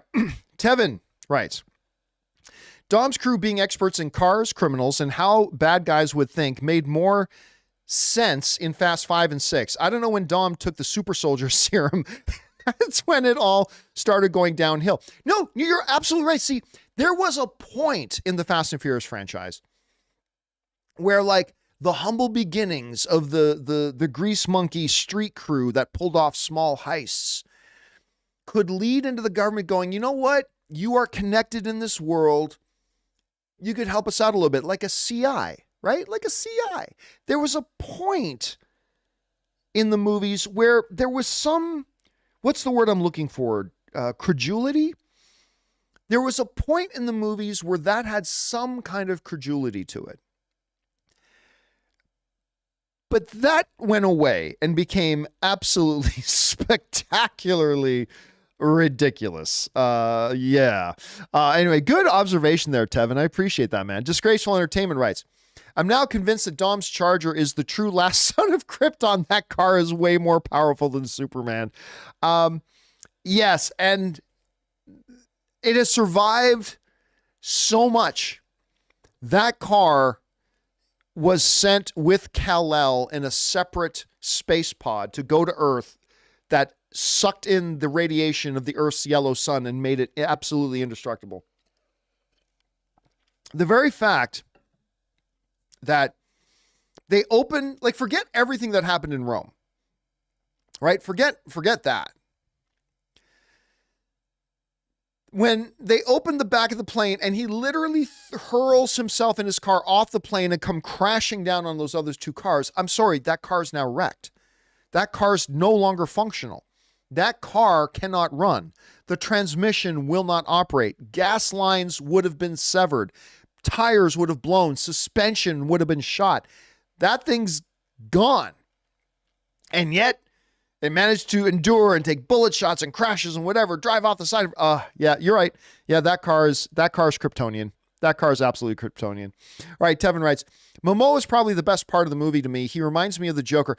Again, I don't agree with the direct comparisons to the Joker, but I agree there are Joker-like traits in there. And I will agree with you, even more than the hand-to-hand combat, even more than the car action, I thought Jason Momoa was the best part of the movie. When I go to see Fast 11 or Fast X Part 2, whatever they call it, the main thing I'm going for is to see more Dante. That's probably going to be the main reason I'm going. Daryl Best Wadley writes, I really thought Brian was coming back at the end. Listen, we all knew because the news reports came out that Dwayne "The Rock" Johnson returns in the post-credit scene. I was kind of expecting that we were going to see The Rock and one of Paul Walker's brothers CG'd to look more like Brian also be at the end. I'm with you on that. I kind of expected that myself as well. I'm glad they didn't, but I was expecting it. Emma Murdoch writes, why was this movie so long but incomplete? I'd hate if they did 3 parts because there'd be too much filler, not enough alcohol, not enough alcohol for me. I didn't like the end. I did not like the end of the movie. Let me rephrase. I didn't like where they ended the movie. Right? That big, because going into Fast X, before I had seen it, what I said going into it was, you need to still, when you're doing a multi-part story, you still need to make every movie feel like a complete film. Right? Captain America: The Winter Soldier is one part of the MCU story, but it feels like a complete movie in and of itself. The Empire Strikes Back is a part of an ongoing Star Wars story, but The Empire Strikes Back is in and of itself a complete movie. Yes, Han was now in the hands of a bounty hunter, but you had your beginning, the attack on Dagobah. You had your middle, all the stuff with Cloud City and Luke going off to get trained. You had your ending, the third act, with all the stuff going on in Bespin and Cloud City and the escape and Luke and Leia get away. They escape. Luke had found out he's his father and the rebellion survived. Now, yeah, there's still a dangling story thing out there that, Han is out and all that kind of stuff, but it was a complete movie. Empire Strikes Back is a complete beginning, middle, end movie. And when you're telling a multi-part story like they're trying to do here with Fast X, I really felt like you should have brought the first movie to a conclusion, not make it feel like it ended halfway through the story. Right? A good franchise will find ways to make each chapter of that story a complete story with open doors for the story to continue. And I feel like that was a bit frustrating. That was a bit frustrating watching the movie. That I think they could have done that better. I just didn't like where they ended it. They should have ended it with either Dom getting off the bridge and skip the whole part about Dante has actually planted charges on the bridge and saved that for the beginning of the next movie. Or they should have played out that action sequence where he gets, he blows up the dam and Dom and Little B get away. And that's now the ending of the movie. And we move on to the next chapter. Because ending it the way they ended it didn't feel like this movie was a complete movie in and of itself. It's not the biggest mistake that this movie made, but I do think that was a little bit of a mistake, The best cliffhangers in movies to me are the ones that are narratively cliffhangers, not right in the middle of the action, right? Narrative cliffhangers to me are the bigger things rather than you just stop the movie halfway through an action sequence. But again, that's just me. That's just my thoughts on that. Let's see here. That was Emma Murdoch. Jamal B. Castro writes, I think Lucas Black's character Sean is such an underrated character in the Fast and Furious franchise. I was disappointed that he wasn't in Fast X. Do you think we'll ever see his character again? I'm going to guess no, partially because there's just no room in these movies anymore. Like, they already have a bunch of characters in these movies that don't really do anything. Like somebody brought up a little bit earlier, Han, right? Somebody already brought up Han a little bit earlier. Han doesn't really serve much of a purpose in this movie. I mean, he's there and he'll throw some punches and stuff like that. But really, the story of this movie could have easily survived without. I'll even say this: like, I love Ludacris. I love Ludacris in these movies, but did Ludacris really need to be in? Did Ludacris's character really even need to be in the movie? Is there any way in which the story of this movie doesn't progress if Ludacris isn't there that couldn't have easily been compensated for with some random plot device? And I'm not so sure. So when we start bringing up the question of throw in even more characters, my first thought is there's not enough to do in this movie for the number of characters they already have. So you would literally just be throwing in these additional characters for the sake of, hi, everybody, I'm here. Kind of useless cameos. So I can't help but wonder if that might be a mistake if they did that, Jamal. Now, they could have come up with some kind of spin-off to Fast and Furious to actually have something important for the character to do. And if they could come up with that, then I'd be all for it. All right. Next up, Paul Dean writes, I enjoy the film mostly. I know why they did the ending they did, but it kind of sucks that we have to wait however long till the next one. Yeah, again, that's why I like endings more like Empire Strikes Back, where the cliffhanger is a narrative thing. Han was taken by a bounty hunter. Okay. The cliffhanger is not end the movie in the middle of a scene, right? They completed the movie. The escape from Bespin. They got away. They made it out in the Falcon. They were able to get rid of the thing that was keeping the Falcon's hyperdrive from working. They punched it. They got away. Boom. And now they're all gathered with the fleet. And now the next part of the story begins. I really do wish they had kind of done it that way. But again, that's just me. That's just me. Irene Jacobson writes, ats you. Oh, is that from the beginning of the stream when I said, don't at me, bro? Is that what you're just talking about? That's the only thing I can assume you're talking about. All right. Next up, Mike Thompson writes, I like the movie. I really did have fun with it, but with so many fake deaths they've done, I don't buy for a second that Jacob actually got blown up. Oh, yeah. No, and we covered that already. There is no way I actually believe that John Cena is not coming back in the next one. But here's the important thing. Even if he doesn't come back in the next one, right? Even if he doesn't come back in the next one, how do I put it? We all believe he's coming back, and therefore we have no emotional weight to the death of Jacob, right? If a character dying in a movie is supposed to cause an emotional reaction.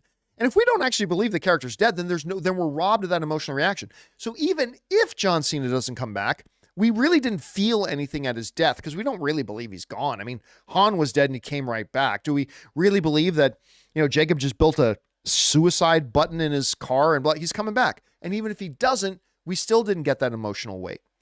Although I do believe he's coming back, Mike. I do 100% believe he's coming back. All right. Next up, Dan's Productions writes, why didn't they shoot all 3 final movies back to back? And they should have just ended the Fast saga with 10 and not dragging it out for 2 more. First of all, let's remember this. It is not official that they're doing 2 more after this one. Vin Diesel was answering a question on a press line and kind of slyly implied that maybe there would be a 3rd one.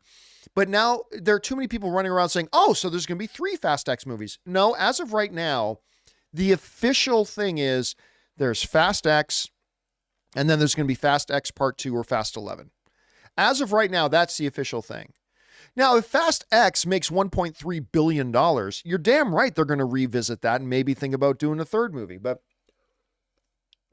why didn't they just shoot these back to back? That's a very good question. Part of it might be scheduling. Part of it might be the studio wanting to hedge their bets a little bit, because remember, where Fast and the Furious used to be a $1 billion franchise, it did have a couple of films hit the $1 billion mark. You know, Fast 9 was a car wreck, no pun intended. Fast 9 was garbage, and it took a pretty big drop in box office. It still made good money. Like, it made over $700 million, but for a franchise that was pulling in billions, that was concerning to them. So I think a part of them not wanting to shoot, and this is just me speculating and guessing, I think part of the reason why they didn't want to shoot back to back was because they really wanted to see how Fast X would do. Because if Fast X ends up just making, like, say, 700 million again, maybe they don't do Fast 11. Or conversely, if Fast X ends up making $1.3 billion, well, then it's a good thing they didn't shoot Fast 11 at the same time, because now they're going to want to rethink how they do Fast 11 so they can do now Fast 11 and Fast 12. So yeah, I think a lot of it was they wanted to wait and see how the box office was going to perform to decide what they were going to do. Okay. Next up. Kyle Schneider writes, if they don't make enough money for Fast 11, do you think they'll make an alternate ending up for Fast X to wrap everything up? Let me read this again. If they don't make enough money for Fast 11, do you think they'll make up an alternate ending for Fast X wrap? Okay, so if I'm understanding you, Kyle, what you're asking is, if this movie, Fast X, does not make enough money to justify making Fast 11, could they just go back and make an alternate ending to Fast X and that wraps everything up? No, I can't. That would be a really expensive endeavor. I totally see your train of thought on there. I do. But that would be like a way too expensive endeavor just to change the ending for it. And by the way, they wouldn't have to change the ending for it. Why spend another dime on it? So they probably wouldn't do anything there. All right. Daryl Best Wadley writes, Alan Ritchson will forever be Thad from BMS. I don't know what BMS is. I always just think of him. I will always think of him as Aquaman, to be honest. But man, how good is he as Reacher? He's great as Reacher. All right. Matt Mobile writes, it was pretty dumb how Brie Larson just showed up out of nowhere on the bridge just to get shot and her stuff stolen. Yep. I literally, when that happened, she just magically showed up just to get shot. And by the way, she brought the world's most dangerous device with her to an armed conflict with one of the world's most dangerous villains right now. And she just brought it along with her in her pocket. Don't worry, everybody. It's in my pocket. It's good. It's in my pocket. Nothing can happen to it. It's totally safe. When that happened in the movie, I was sitting in the theater with Anne. I audibly, if you were in the theater with me and you heard somebody go, oh, if you were in the same theater at the AMC Tyler Galleria in Riverside, California, at the 10 p.m. showing of it on opening night, if at that scene you were in that theater and you heard somebody moan out loud going, oh, that was me. That was me. Because that was utterly fucking ridiculous. That was such lazy writing. That was so badly done. Anyway, next up is Tevin, who writes, There's a good movie somewhere in here. If there was better writing and it was actually grounded, the team being invincible takes me out of the movie. Not even a scratch on them. This was wild. Smack my head. Listen, all you have to do is go back to Fast 5. I'll even say 4. Fast 4, Fast 5, Fast 6, and Fast 7. To be able to acknowledge and see, yeah, there is a good movie in here. You've got the building blocks to make something fun. If they could, listen, if you could have taken the Dante villain, the great hand-to-hand combat, the wild, over-the-top, admittedly, car action, and actually built a half-decent movie around it, we'd be talking about a really special movie. As far as a fan experience goes, not Oscars special, but as far as a fan experience goes. If you could have actually built a half-decent movie around those elements, we're talking about a movie that I think could have made we're talking about a movie that I think could have made more than Top Gun Maverick. I'm not even joking. If you could have built a somewhat cohesive story with dialogue that didn't feel like it was written by bad AI or a fourth grader, put some thought into the structure of the narrative and how everything was going to unfold, and figure out the actual motivations of each of the character and how things come. If you could have built that around the core things in this movie that did work, Dante, fights, car action, we'd be talking about a movie that I think could have been making the type of impact that Top Gun Maverick made. I mean that. I mean that wholeheartedly, but they didn't. Mr. Downtown, right? Or Downton or Downtown. What do you do with the E on the end there? Anyway, odds Ryan Reynolds and Kevin Hart show up in the final films. Pretty low. Pretty low. Ryan Reynolds right now, I believe, is the world's most expensive actor. I believe Dwayne Johnson was. I think Ryan Reynolds might have passed him. I'm not 100. Don't quote me on that. I might be wrong about that. But whether he is the world's number one most expensive actor or the number 2 or the number 3, this movie was really ridiculously expensive to make. And adding a Ryan Reynolds into it would be even more unbelievably expensive. I mean, if they could do it, they can do it. Great. But I just think the price tag is too high. Not to mention Reynolds is going to be really, really big. He's got this movie he's making with John Krasinski about imaginary friends that looks amazing. They showed us a bunch of stuff at CinemaCon about it. It's going to be amazing. Then he's got Deadpool 3 that he's got going on. I think his dance card is going to be a little full because remember, Ryan Reynolds isn't just an actor in Deadpool. He is the driving force behind the Deadpool franchise, both writing, producing, all that kind of stuff. So I don't expect it. Kevin Hart, maybe Kevin Hart. But even then, I doubt it. I doubt it. All right, next up. Mark Gomez writes, prediction, Shaw will save Dom and Little B in Fast 11. I wouldn't doubt it. I mean, he did kind of make his exit out of the movie at one point. You know he's coming back in. So you're right. I wouldn't doubt for a second that Shaw maybe kind of saves it. Hobbs and Shaw save the day, maybe. All right, next is Fuel writes, I feel like it would have been better if Dom's son got shot by a sniper or something, then the film ended right there to give actual suspense.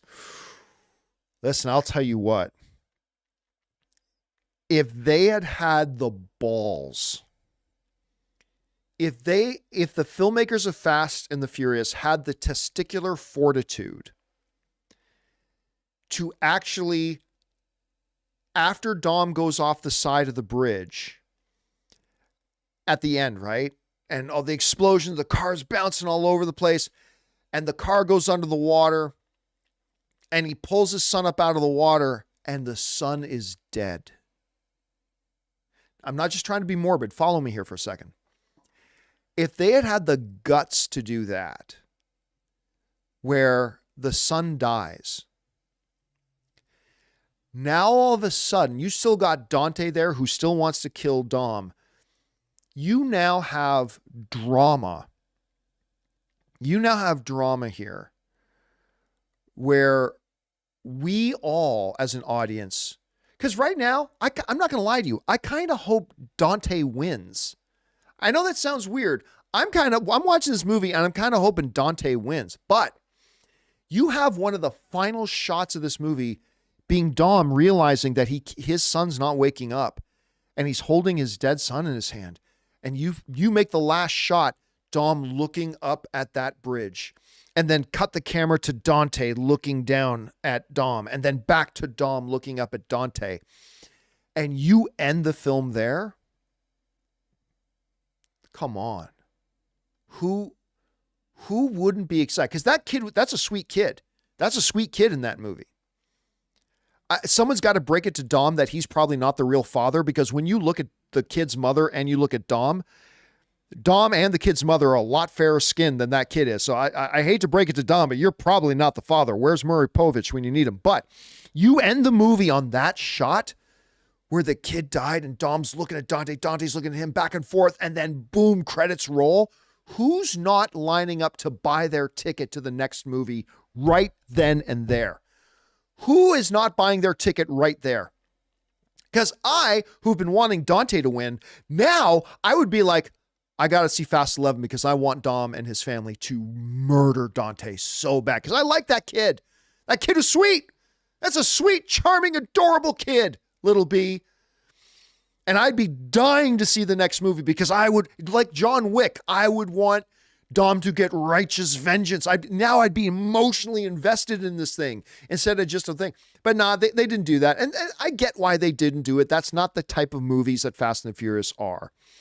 But you end it with a tragedy? You end Fast X on a tragic note? Whew. You could have had something special there.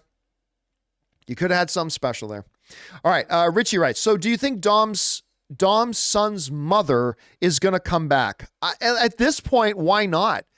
There is nothing to suggest that she couldn't come back. Well, we saw her get shot. Yeah, well, we saw Han die and we saw Giselle die and like they all come back. And I bet John Cena's coming back too. So yes. And we did a poll a little bit earlier. Most people seem to think she's going to come back too. So we'll see. Disgraceful Entertainment writes, plot twist. Dom had another brother that they never mentioned and it's Jacob's twin. See, that was one of the most ridiculous things about 9 is that with the whole theme of everything about Fast and Furious is family, family, family, family. Nothing's more important than family. Family is everything. Family, family, family. You're telling me that we went through 8 movies before getting to 9, and there was never even a mention of a third sibling. There was never even the slightest reference to a brother that was out there. And all of a sudden the brother was there. I mean, yeah. Hey, listen, at this point, I wouldn't be surprised if the fucking Jonas brothers all showed up and said, oh yeah, we're the other 3 brothers. Do. Like I wouldn't doubt that at all. Anyway, Shay writes, what's with all the complaining about the movie? Were people not aware what they were watching? Just enjoy the damn movie. My God, people. Well, see, here's the problem, Shay. Just enjoy the movie. Any movie you hate, I can say the exact same thing to you. That always frustrates me when a film fan says, just enjoy it. Well, okay. Tell me the movie you hate most in life, and you name your movie. I could just say to you, come on, just enjoy it. Come on, it's a movie. Just enjoy it. Right? So according to you, nobody should ever dislike any movie because you should just turn off your brain and enjoy it, right? Every movie you should like. Every single movie you should like. Look, Shay, all due respect, because you are clearly a fellow film-loving brother or sister.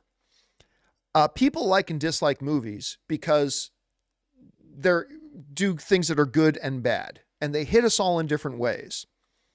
And I'm sorry to break this to you, but to some people, story matters. What? Yeah. Imagine that. To some people, good dialogue matters. To some people, good story matters. And when you don't have good story, and you don't have good characters, and you don't have good dialogue, and you don't have a good plot, that will take a lot of people out of a movie. But not everybody. To other people, they want, the thrills, right? The movies are experiential events. And so you get some people who go into where on their priority list in their brain is give me the excitement. Give me the thrill. Give me the action, right? And so for those people, and a lot of us are like that, for those people, they'll watch the exact same movie and go, I had a really good time. But there will be other people that the priorities are different. A good plot, a good story, good dialogue. And if those aren't there, it's going to sap any enjoyment out of the movie. Again, and I'm not trying to focus you out, Shay, here, okay? You're just kind of being picked on here, and I'm sorry, I don't mean to pick on you. That's a general theme. It drives me a little bit crazy when I hear movie fans say, well, just enjoy it. Well, then I can say that to you about any movie you hate. If you say you hate a movie, I'm going to say, then you're dumb. You should just enjoy it. It's a movie. Get over it. Just enjoy it. Well, So again, remember, all film is subjective, right? Just because elements of this movie worked for you doesn't mean they should work for other people. And vice versa, right? Just because it didn't work for other people doesn't mean it shouldn't work for you. If you enjoyed the movie, that is awesome. I want everybody who watches any movie to enjoy it, whether I like the movie too or I don't. But yeah, if you don't understand why people, if you don't like a movie and you refuse to understand why people do, that's a problem. But if you do appreciate a movie and you can't understand why other people don't, that's a problem too. Right? So anyway, that's just kind of my thought on that, Shay. I appreciate you sharing your thought regardless, man. I really do. All right. Let's see. J. RIC writes, if you can drive a car, you can drive a submarine. That at the end of the day is the moral of the story. That at the end of the day is the moral of the story of the ending of Fasting. If you can drive a car, you can drive a submarine. It's the same thing. All right. Young Migdoria writes, didn't Dante make you laugh not once? Well, I mean, okay, so let me rephrase that. I already said that one of the big weaknesses of the movie is that the comedy doesn't work, right? Other than the Pete Davidson scene, nothing made me laugh. But I already said one of the things that I loved about the movie was Jason Momoa. So I kind of put that under the same umbrella. Yes, there were certain things Jason Momoa said and did that made me laugh, but I already kind of counted that as Jason Momoa's character Dante being one of the things that I really liked about the movie. So yeah, there were moments that Jason Momoa's character made me laugh quite a bit. But again, I made those two isolated things. The general humor of the movie and Jason Momoa's character Dante. I already kind of covered that I really like what they did with Jason Momoa's character a lot. And that includes finding the character compelling, finding the character charismatic, and at times finding the character funny. But outside of Jason Momoa's character, no jokes in the movie worked other than the Pete Davidson stuff. For me personally, it may have worked for you, and that's fine. All right. Richie writes, a lot of people say these characters are like the Avengers now. I'm sorry I had more emotional feelings watching Guardians of the Galaxy 3 than this movie. I agree, Richie, but listen, Guardians of the Galaxy 3 was a very emotional film. Right? I mean, I didn't go into Fast X thinking that I needed Fast X to be as good as Guardians of the Galaxy 3 or to be as emotional as Guardians of the Galaxy 3. Guardians of the Galaxy 3 is a better movie. It has better emotional stuff. It had a better story, better dialogue, all that kind of stuff. But Fast X can be less than that and still be a good movie. Right? But yeah, there was no emotional stuff. The only time I felt any emotion in it besides eye rolling is eye rolling an emotion. If eye rolling is an emotion, I had a lot of emotion in this movie. But let's take out eye rolling. Eye rolling is not an emotion. The only time I felt any emotion in this movie was the moments they played those notes to When I See You Again, right? Which was a cheap emotional string pull, granted, but it was also kind of effective, to be fair. And so I felt a little bit there. Other than that, I felt no emotion at any time in this movie. Like none. Other than, again, if eye rolling was considered an emotion. All right. Ryan Holman writes, I fully expect John Cena to come back unless The Rock's return was contingent upon Cena being killed off. This franchise is giving the MCU run for its money on fake deaths. Yeah. Yeah. It is. I don't think Rock returning had to be contingent upon John Cena's death. I don't believe that. personally. I do think Jacob is going to return. I think they're going to bring him back because, and even if they don't, like we covered this already, Ryan, that there's no emotion there. There's no emotion to it because they're just bringing everybody dead back. Now, if somebody dies, we just believe they're going to be back, right? We don't actually believe they're dead. You're right. It's MCU level. All right. Disgraceful Entertainment writes, you don't need logic when you've got family and Corona. If that's the beer you're talking about, yes. You don't, nothing else. You got the power of family. I still like the idea of that chain across his neck actually being like an Eye of Thundera, and he pulls a lion-o. I want to see somebody do that as an animated thing now. All right. Next up, our friend Angela Dashner sends in a $50 super chat. Thank you, Angela, so much for supporting us on that level. Good to see you, Angela. Who writes, so nobody really dies in this universe. When Gal Gadot's character shows up, it took me out of the movie. Was really tough to suspend my disbelief for a lot of this movie. What do you think of the abrupt ending? Thanks, John, for all you do. Well, thank you so much for that again, Angela. And, going back to what we were saying a little bit earlier about the abruptness of the ending. For those of you who didn't hear me talk about it, because we've been going for almost 2 hours now, so you might not have been here the whole stream, but one of the things I said a little bit earlier was, I get you need some kind of cliffhanger, right? But I still prefer movies that are individual parts of an overall franchise to still feel like a complete movie. And again, a great example of this to me, let's take Lord of the Rings, The Two Towers, right? I used Empire Strikes Back earlier as an example. Let's use Two Towers as an example, right? The story of Lord of the Rings is not done by the end of Two Towers, but the Battle of Helm's Deep has happened. The good guys prevailed there. There's still the problem of Sauron. There's still the problem, like all the big problems are coming. Mount Doom is still there. The ring is out of their grasp right now. There's still a lot of dangling issues there, 100%. But Lord of the Rings of Two Towers was in and of itself a complete movie.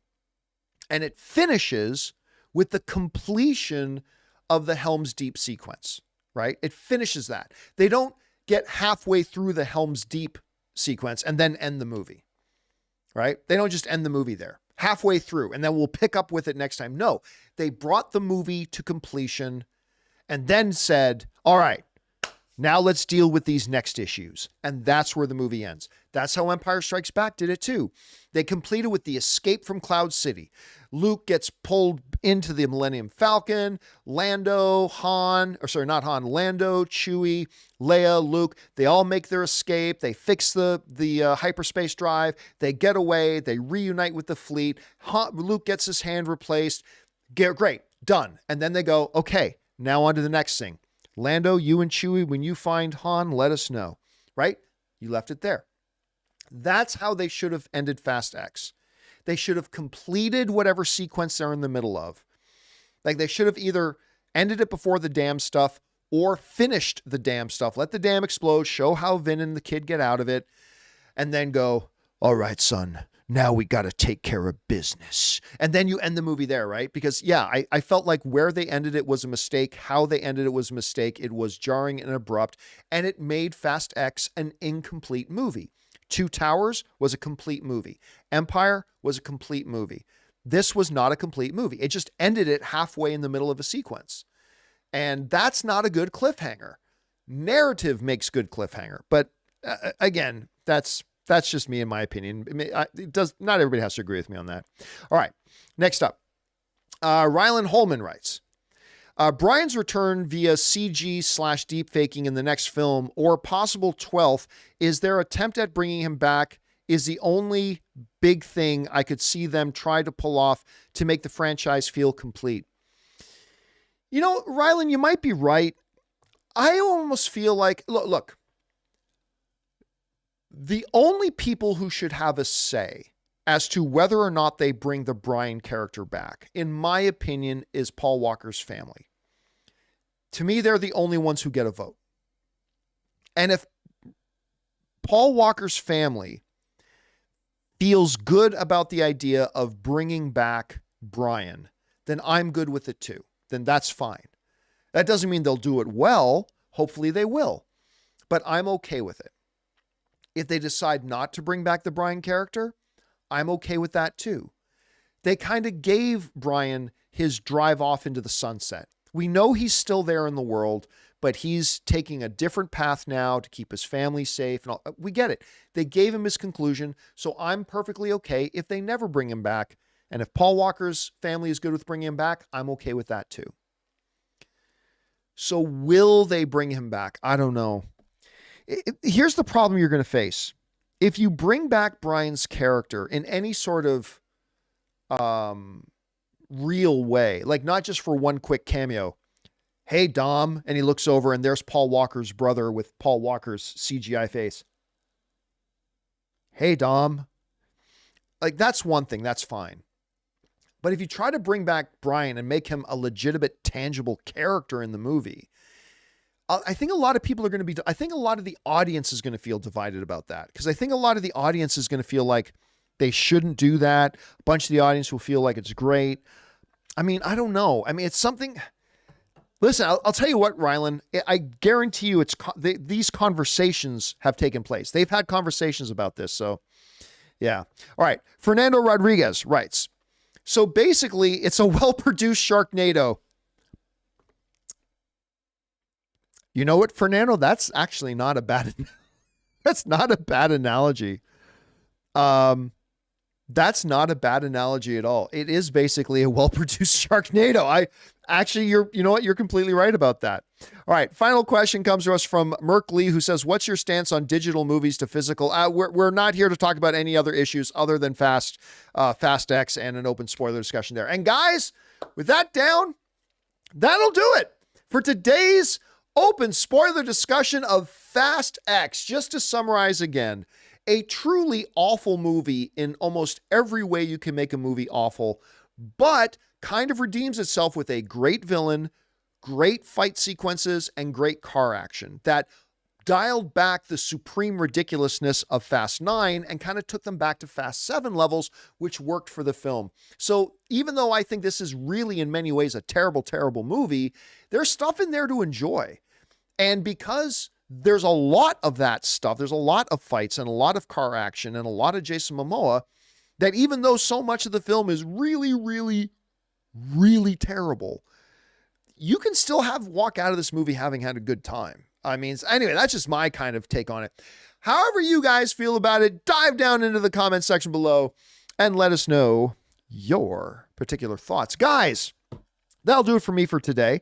I am now off to have dinner with my wife and some friends of ours and start to get ready a little bit for tomorrow's episode of the John Campea Show, not to mention all the individual news stuff that we're going to cover tomorrow. We already got several news videos lined up that we're going to shoot tomorrow. Of course, our podcast. By the way, guys, if you've not done so yet, in case you haven't heard, the John Campea Show, the main show, is no longer a live video show. We've changed the format of it to being a pre-recorded, audio-only podcast. And thank you to so many of you who have jumped over and supported it. The John Campea Show has never been on the Spotify charts. And we, as of this morning, are number 6 on Spotify, just under the official HBO podcast of Succession in the TV film category. Number 6 on that chart.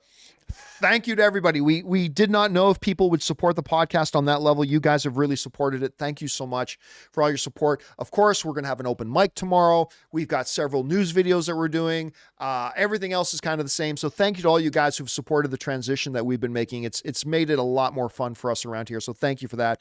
So guys, my name's John Campea, and until tomorrow, everybody, bye-bye.